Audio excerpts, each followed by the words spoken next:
সংসার পর্ব ৫। দীপা তাচ্ছিল্য করে বলল, সে তোর কথা শোনার জন্য দোকানে বসে আছে নাকি?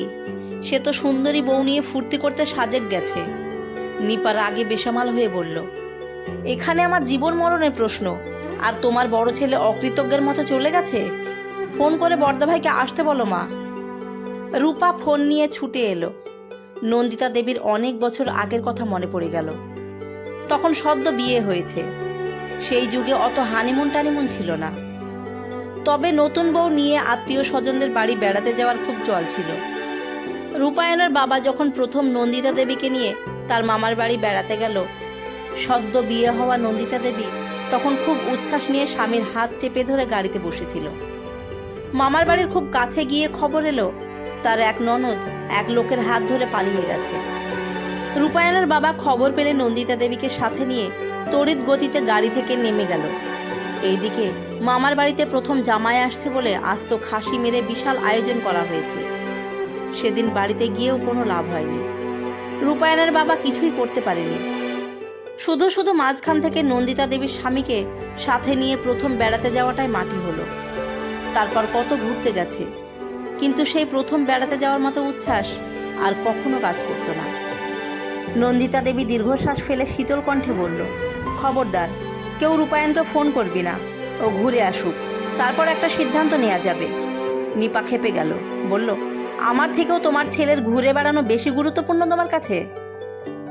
আজ নন্দিতা দেবী দমে গেল না, বেশ কঠোরভাবে উত্তর দিল, চুপ, তোর ওই মুখে আর একটাও কথা শুনবো না আমি।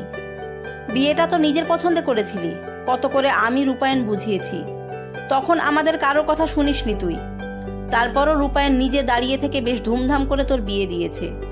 তোর যখন যা প্রয়োজন হয়েছে তখন তাই দিয়ে তোর সংসার গুছিয়ে দিয়েছে। এমনকি তোর বেকার অল্প শিক্ষিত বরকেও লোক ধরে ঘুষ খাইয়ে চাকরির ব্যবস্থা করে দিয়েছিল। সৌরভের দ্বিতীয় বউ যখন বাড়িতে এসে উঠেছে, আমি বা রূপায়ণ কেউ চাইলেও এখন কিছু করতে পারবো না, সময় লাগবে। ওরা ঘুরে আসুক, তারপর সিদ্ধান্ত নেওয়া যাবে। এই কথার পর আর কেউ কোনো কথা বলার সাহস পেল না। সাভার থেকে খাগড়াছড়ির দূরত্ব 269 কিলোমিটার। একটানা প্রায় 16 ঘন্টা বাস জার্নি করে অনুপমার অবস্থা শোচনীয়। বার কয়েক বমি হয়েছে, মাথা ভন ভন করে ঘুরছে। আগের দিন দুপুর 2টোর দিকে বাস ছেড়েছে। পরদিন ভোর 6টায় খাগড়াছড়ির বাস টার্মিনালে নেমেছে। অনুপমা ক্লান্ত হয়ে একটা টং দোকানের বেদিতে বসে পড়ল। রূপায়ণ ব্যাগপত্র বুঝে নিয়ে অনুপমার পাশে এনে রাখল। জলের বোতল কিনে অনুপমার হাতে ধরিয়ে দিয়ে বলল, চোখে মুখে জলের ছিটা দাও, ভালো লাগবে। অনুপমা হাত মুখ ধুয়ে রূপায়ণের কাঁধে মাথা রেখে কতক্ষণ বসে রইল। রূপায়ণ অনুপমা সকালের জল খাবার খেয়ে নিল। তারপর ওরা খাগড়াছড়ি জিপ মালিক সমিতির অফিসে চলে গেল। রূপায়ণকে বেশি খোঁজাখুঁজি করতে হলো না, ভাগ্য সহায় ছিল। একটা ট্রাভেল গ্রুপের সাথে ওরা জিপ গাড়িতে করে সাজেকের পথে রওনা দিল। আঁকা বাঁকা পাহাড়ি উঁচু নিচু মেঠোপথ ধরে গাড়িটা সাঁই সাঁই করে ছুটছে। চারপাশে সবুজের সমারোহ। মনোমুগ্ধকর প্রাকৃতিক দৃশ্য দেখে আনন্দে অনুপমার চোখে জল এসে গেল। পাশে রূপায়ণ অনুপমার এক হাত চেপে ধরে বসে আছে। খাগড়াছড়ি সদর থেকে সাজেকের দূরত্ব 70 কিলোমিটার। সেনাবাহিনীর এসকোর্ট দীঘিনালা থেকে সকাল 10টা এবং বিকেল 3টে শুরু হয়। ওরা 10টায় এসে সেনাবাহিনী ক্যাম্প পার হলো। জিপে প্রায় 3 ঘন্টা জার্নি করে অবশেষে ওরা এসে গন্তব্যে পৌঁছলো। সমুদ্রপৃষ্ঠের উচ্চতা থেকে প্রায় 1800 ফিট উঁচু সাজেক ভ্রমণের কেন্দ্রস্থল। পাহাড়ের উচ্চতা থেকে আশেপাশের অন্যান্য পাহাড় ঘন বন দ্বারা বেষ্টিত সবুজের সমারোহ। আকাশে মেঘের নিবিড়ভাবে ঘুরে বেড়ানো, সব মিলিয়ে প্রাকৃতিক সৌন্দর্যের সেরা একটি স্থান সাজেক ভ্যালি। রূপায়ণ অনুপমার এক হাত মুঠো করে ধরল, অন্য হাতে ব্যাগপত্র নিয়ে মূল রাস্তায় কাঠের ব্রিজ পার হয়ে রুইলুই রিসোর্টের পথে হাঁটা ধরল। অনুপমা মুগ্ধ হয়ে চারপাশে তাকিয়ে দেখছে। রূপায়ণ মৃদু হেসে বলল, কেমন লাগছে? অনুপমা বলল, সাংঘাতিক সুন্দর, একদম দু চোখ জুড়িয়ে যায়, কেবল তো শুরু। রূপায়ণরা যে রুমে উঠল সেই রুমে 3 দিকে আলাদা আলাদা বারান্দা এবং কমন বারান্দা আছে। রুমের পিছনে 3 সাইড বারান্দা থেকে দিগন্ত বিস্তৃত পাহাড়ের দৃশ্য যতদূর দৃষ্টি যায় ততদূর পর্যন্ত সারি সারি পাহাড় দেখা যায়। কাঠ দিয়ে প্রতিটি রুমের ভিতরে সাজসজ্জা করা হয়েছে সুনিপুণ ও শৈল্পিকভাবে। রুমের ভেতর অ্যাটাচ বাথরুম আছে। এত সুন্দর, এত সুন্দর।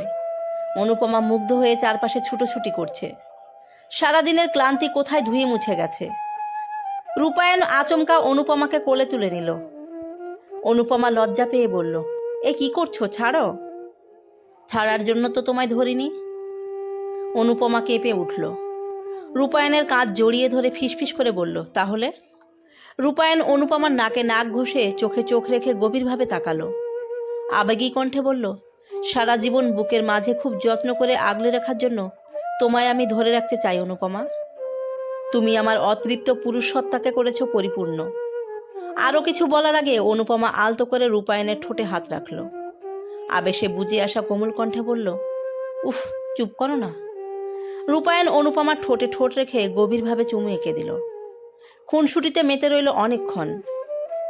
স্নান সেরে খেয়ে দিয়ে লম্বা একটা ঘুম দিল দুজন। একদম শেষ বিকেলে ঘুম ভেঙে অনুপমা বারান্দায় গিয়ে দাঁড়ালো।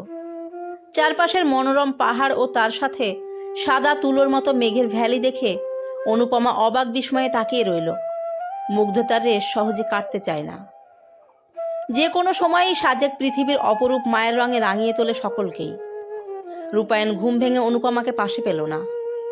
আর মোড়া ভেঙে উঠে পড়ল।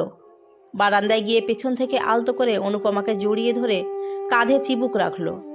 ঘুম জড়ানো কণ্ঠে বলল, এটি এমনই এক আশ্চর্যকর স্থান যেখানে একই সাথে প্রকৃতির 3 রকম রূপের সান্নিধ্য পাওয়া যায়।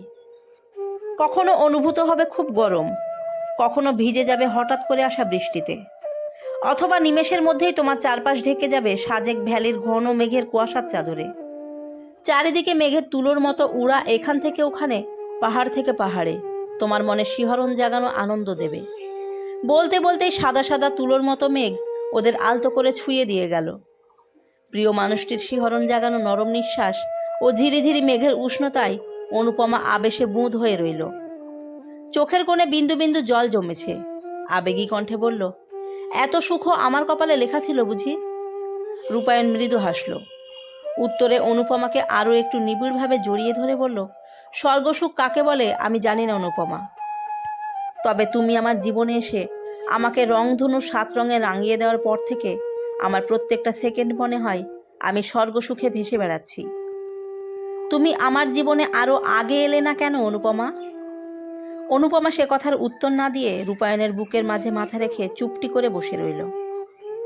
এই ছোট্ট জীবনে অনুপমাকে ভালোবেসে প্রতিটা মুহূর্ত আগলে রাখার জন্য এই মানুষটাকে 1000 বছর বাঁচিয়ে রেখো উপরওয়ালা। শেষ বিকেলে রূপায়ণ গায়ে টি-শার্ট জড়িয়ে বলল, চলো। কোথায়?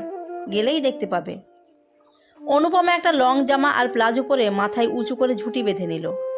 সিঁথিতে সিঁদুর পরে গায়ে ওড়না পেঁচিয়ে নিল। রূপায়ণ অনুপমার কাঁধ চেপে ধরে হাঁটতে হাঁটতে চলে গেল হ্যালিপ্যাডে। অনুপমা 2 গালে হাত রেখে দেখল সূর্যাস্তের রঙিন রূপ। পাহাড়ের গা ঘেঁষে ধীরে ধীরে সন্ধ্যা নেমে এলো। রূপায়ণ অনুপমাকে নিয়ে ফাঁকা জায়গায় চলে গেল।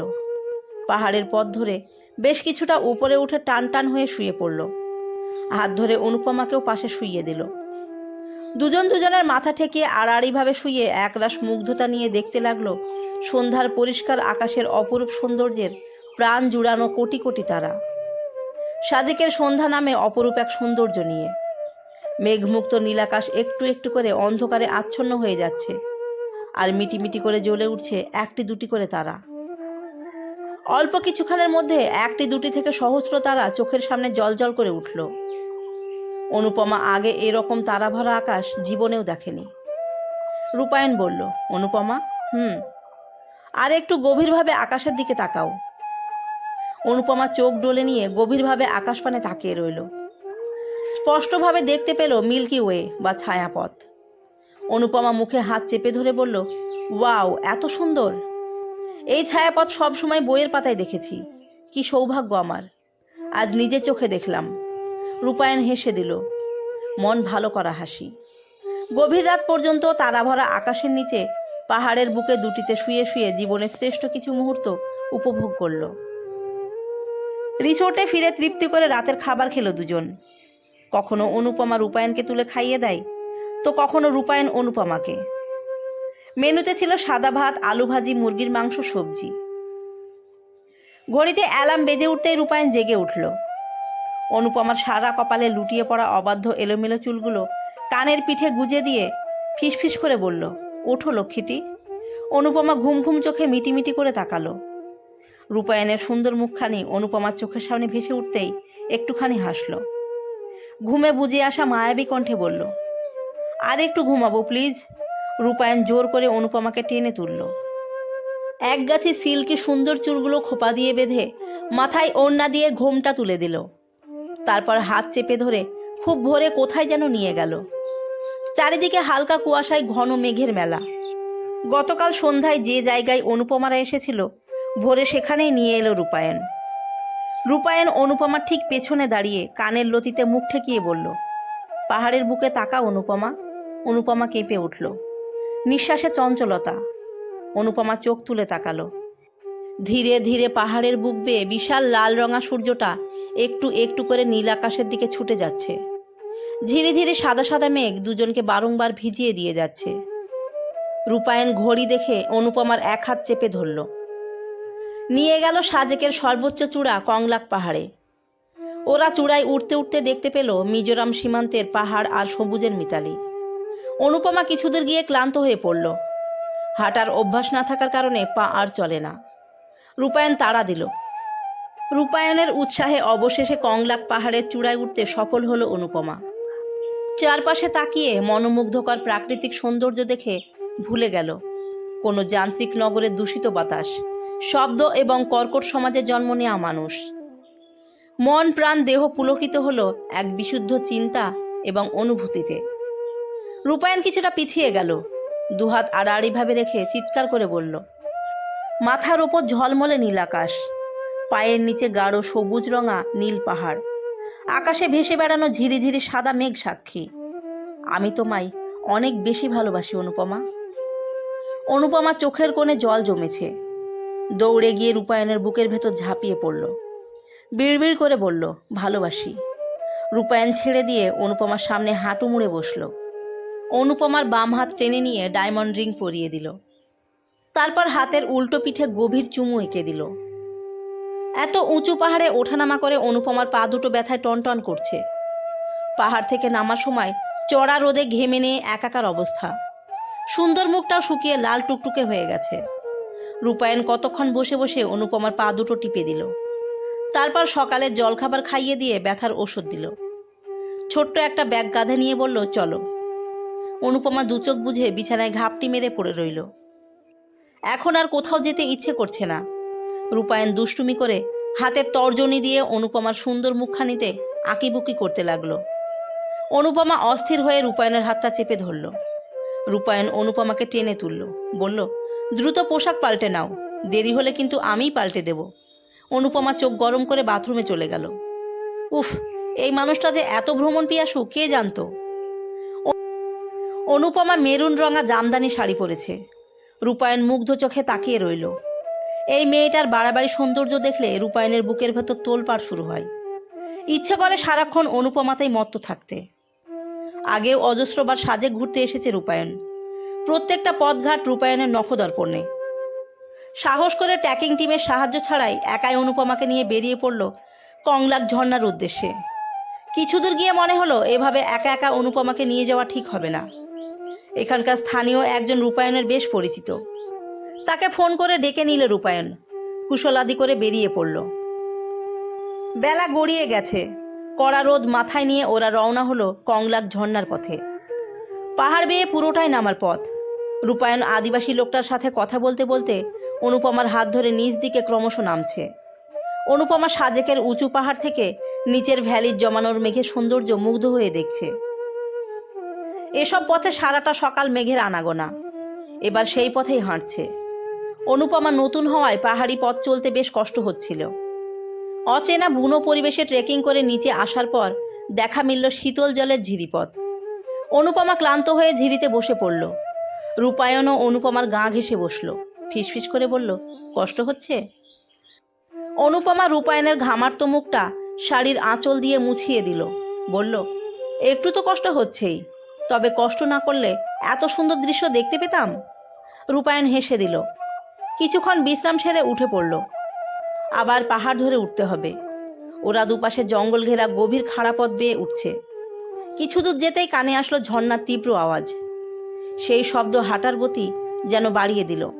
মনের ভেতর উচ্ছ্বাস নিয়ে উঁচু নিচু পাহাড় বেয়ে নামতেই বড় পাথর ডিঙিয়ে চোখ পড়ে দীর্ঘ ঝর্ণার দিকে। উঁচু পাহাড়ে খাঁজ বেয়ে ওপর থেকে দুভাগে পড়ছে ঝর্ণা। তীব্র শব্দ ঘিরে রেখেছে এই অচেনা পরিবেশ। শুনশান নীরব পাহাড়ের মধ্যে একমাত্র শব্দ যেন এই জলের ধারা। অনবরত ওপর থেকে বয়ে আসা এই জলের স্রোত বন্দি করে নিল অনুপমার নজর। অনুপমা অবাক বিস্ময়ে বাকরুদ্ধ হয়ে মুগ্ধ দৃষ্টিতে তাকিয়ে রইল পাহাড়ের বুকে বেয়ে বেয়ে চলা প্রাকৃতিক ঝর্ণার দিকে। রূপায়ণ লোকটাকে ফিসফিস করে নিচু কণ্ঠে কিছু বলতে লোকটা লাজুক হেসে কোথায় যেন চলে গেল। রূপায়ণ ধীরে ধীরে অনুপমার খুব কাছে চলে এলো। রূপায়ণের ঘোর লাগা বুনো চাউনি দেখে অনুপমা কেঁপে উঠল। বুকের ভেতর শব্দ তুলে ধুকপুক করছে। রূপায়ণ আচমকা অনুপমাকে কোলে তুলে নিল। ধীরে ধীরে ছোট বড় পাথর ডিঙিয়ে এগিয়ে গেল পাহাড়ি ঝর্ণার খুব কাছে। অনুপমা রূপায়ণের কাঁধ জড়িয়ে ধরে রূপায়ণের গভীর চোখের দিকে মায়াবী চোখ তুলে এক দৃষ্টিতে তাকিয়ে রইল।